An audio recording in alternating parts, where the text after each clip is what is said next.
स्वागत है आपका द न्यूज पर। मैं हूं आपके साथ शिप्रा सैनी। यूथ कांग्रेस के राष्ट्रीय अध्यक्ष श्रीनिवास वीवी को बड़ा झटका लगा है। गुवाहाटी हाई कोर्ट ने श्रीनिवास वीवी की अग्रिम जमानत याचिका को खारिज कर दिया है। कोर्ट ने एफआईआर को रद्द नहीं किया है जो एफआईआर उनके खिलाफ दर्ज कराई गई है। यूथ कांग्रेस के राष्ट्रीय अध्यक्ष को अब जल्द ही गिरफ्तार किया जा सकता है, क्योंकि ये बड़ा झटका है जो गुवाहाटी हाई कोर्ट से श्रीनिवास वीवी को लगा है। दरअसल असम की पूर्व यूथ विंग अध्यक्ष अंकिता दत्ता ने यूथ कांग्रेस के अध्यक्ष श्रीनिवास वीवी पर मानसिक शोषण और भेदभाव का आरोप लगाया था, जिसके बाद अंकिता दत्ता ने श्रीनिवास वीवी के खिलाफ एफआईआर दर्ज कराई थी। भारतीय युवा कांग्रेस के अध्यक्ष श्रीनिवास वीवी को इस मामले में हाईकोर्ट से कोई राहत फिलहाल नहीं मिली है। मुश्किलें लगातार बढ़ रही हैं, क्योंकि अब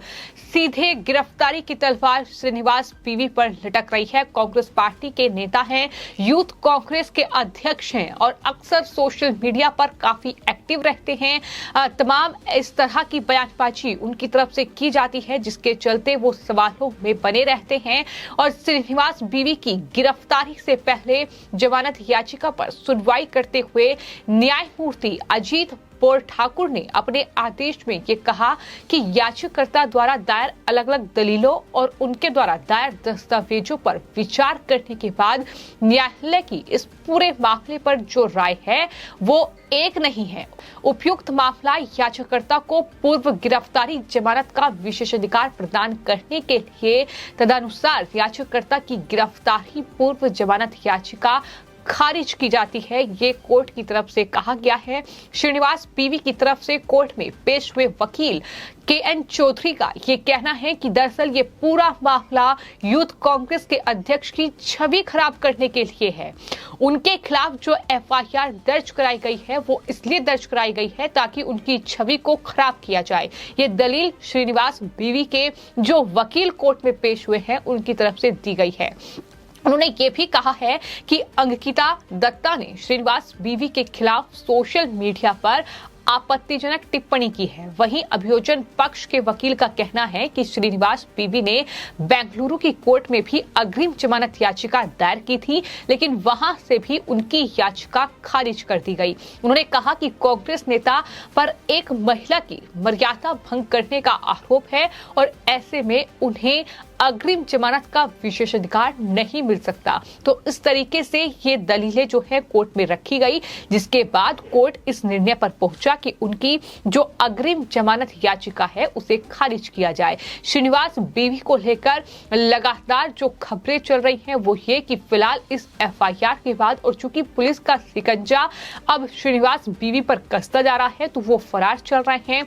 असम पुलिस उनके घर में दबिश भी दे चुकी है। बाकायदा उनके घर पर नोटिस जो है वो चिपकाया गया है ताकि इस बात की जानकारी कोई दे कि श्रीनिवास वीवी अगर घर पर हो तो उनकी गिरफ्तारी किया जाए। तो इस पूरे मामले को लेकर कहीं ना कहीं कांग्रेस पार्टी पर भी सवाल उठ रहे हैं, क्योंकि आपको ये बता दें कि असम की पूर्व यूथ कांग्रेस अध्यक्ष अंकिता दत्ता को 22 अप्रैल को पार्टी विरोधी गतिविधियों में शामिल होने के आरोप में पार्टी से बाहर कर दिया गया था। इसके बाद अंकिता दत्ता ने असम के दिसपुर पुलिस स्टेशन में यूथ कांग्रेस के राष्ट्रीय अध्यक्ष श्रीनिवास वीवी के खिलाफ ये एफआईआर दर्ज कराई थी। एफआईआर में ये आरोप अंकिता ने लगाया था कि श्रीनिवास वीवी द्वारा लगातार जो है उन्हें मानसिक और शारीरिक उत्पीड़न का शिकार वो हो रही हैं। श्रीनिवास वीवी द्वारा अंकिता पर चीटाकसी और धमकी देने का भी आरोप उनकी तरफ से लगाया गया। पीड़िता का ये कहना है कि कई बार पार्टी के वरिष्ठ नेताओं से भी इस बात की शिकायत उन्होंने की है। शिकायत के बाद भी कोई कार्रवाई नहीं हो रही थी, जिसके बाद पीड़िता अंकिता दत्ता ने श्रीनिवास वीवी के खिलाफ ये एफआईआर दर्ज कराई। तो इस तरीके से ये पूरा मामला सामने आया। और इससे पहले आपको ये बता दें कि अंकिता दत्ता के कई बयान सामने आए हैं, जिसमें उन्होंने सीधे तौर पर प्रियंका गांधी वाड्रा पर भी हमला बोला, चूंकि वो महिलाओं की बात करती हैं, महिलाओं के सशक्तिकरण की बात करती हैं, महिला सुरक्षा की बात करती हैं, लेकिन उनकी ही पार्टी के भीतर किस तरीके से जो पार्टी के बड़े नेता हैं वो महिलाओं का शोषण कर रहे हैं, उनका उत्पीड़न कर रहे हैं, उनसे छेड़छाड़ हो रही है और इस पर प्रियंका गांधी वाड्रा चुप्पी साधे हुए है। इस पर अंकिता को उनकी पार्टी में इंसाफ नहीं मिल रहा है, जिसके बाद उन्होंने ये एफआईआर दर्ज कराई और इस एफआईआर में अब श्रीनिवास बीवी जो हैं वो पूरी तरीके से फंस चुके हैं। जिस तरीके से कोर्ट में दलीलें ये दी गई कि दरअसल उनकी छवि को खराब करने के लिए ये हथकंडा अपनाया गया है, लेकिन कोर्ट ने भी उनकी अग्रिम जमानत याचिका को पूरी तरीके से खारिज कर दिया। आपको ये बता दें कि श्रीनिवास बीवी जो है सोशल मीडिया पर भले ही एक्टिव हो, लेकिन पुलिस की गिरफ्त से वो बाहर हैं, पुलिस के हत्थे वो नहीं चढ़ रहे हैं, लेकिन अब अग्रिम जमानत याचिका खारिज हो चुकी है, तो जाहिर तौर पर अब गिरफ्तारी श्रीनिवास बीवी की इस पूरे मामले में होगी। चूंकि इससे पहले पुलिस जो है उनसे पूछताछ के लिए उन्हें पुलिस स्टेशन भी बुला चुकी है, लेकिन वो फरार हैं।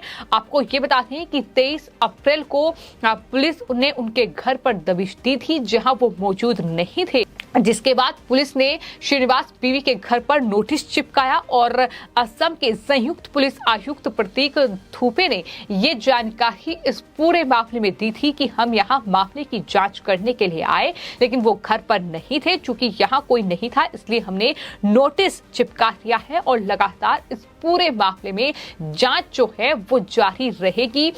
सीआरपीसी की कई धाराएं जो हैं वो फिलहाल श्रीनिवास बीवी पर लगाई गई हैं। जिस तरीके से ये पूरा मामला सामने आया है और लगातार जो अंकिता दत्ता हैं वो प्रियंका गांधी वाड्रा पर निशाना साध रही हैं। उनके ट्विटर हैंडल पर अगर गौर किया जाए तो उन्होंने अपने ट्विटर हैंडल पर ये लिखा कि लड़की हूं, लड़ सकती हूं का क्या हुआ, मैं कैसे इन असुरक्षित माहौल में कार्य कर सकती हूं और किसी अन्य को प्रोत्साहित कर सकती हूं। चूंकि वो कांग्रेस पार्टी की असम की अध्यक्ष रही हैं यूथ कांग्रेस की, तो जाहिर तौर पर उन्होंने प्रियंका गांधी वाड्रा से ये सवाल पूछा है। उन्होंने ये साफ तौर पर कहा कि कांग्रेस पार्टी में महिलाओं को दिक्कतों का सामना करना पड़ता है और इसको लेकर प्रियंका गांधी वाड्रा कोई कदम नहीं उठाती हैं।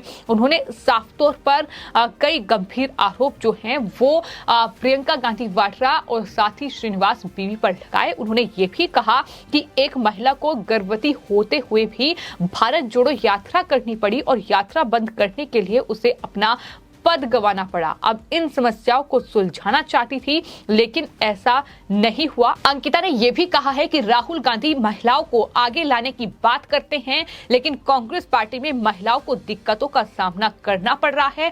बार बार शिकायत करने के बाद भी कोई ठोस कदम जो है वो नहीं उठाया जा रहा है उन नेताओं के खिलाफ जो महिलाओं का उत्पीड़न कर रहे हैं। तो ये तमाम सवाल जो थे वो अंकिता दत्ता ने पार्टी से पूछे, पार्टी आलाकमान से पूछे, जिसका नतीजा ये हुआ कि उन्हें इंसाफ दिलाने के बजाय पार्टी ने उन्हें 6 साल के लिए निष्कासित कर दिया और उसके बाद अंकिता ने एफआईआर दर्ज कराई, जिसके बाद ये पूरा मामला अब कानूनी रूप से सामने है। जिसके बाद श्रीनिवास बीवी जो कि कांग्रेस पार्टी के यूथ कांग्रेस के अध्यक्ष हैं, उनकी जमानत याचिका गुवाहाटी हाईकोर्ट से खारिज हो चुकी है।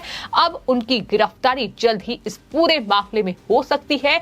माना जा रहा है कि जल्द ही श्रीनिवास बीवी जो हैं वो असम पुलिस के हत्थे चढ़ सकते हैं, क्योंकि अब बचने का कोई रास्ता फिलहाल श्रीनिवास बीवी के सामने इस पूरे मामले में नहीं बचा है। फिलहाल आपकी इस पूरे मामले पर क्या राय है, हमें कमेंट बॉक्स में जरूर लिखें और चैनल को सब्सक्राइब करें। धन्यवाद।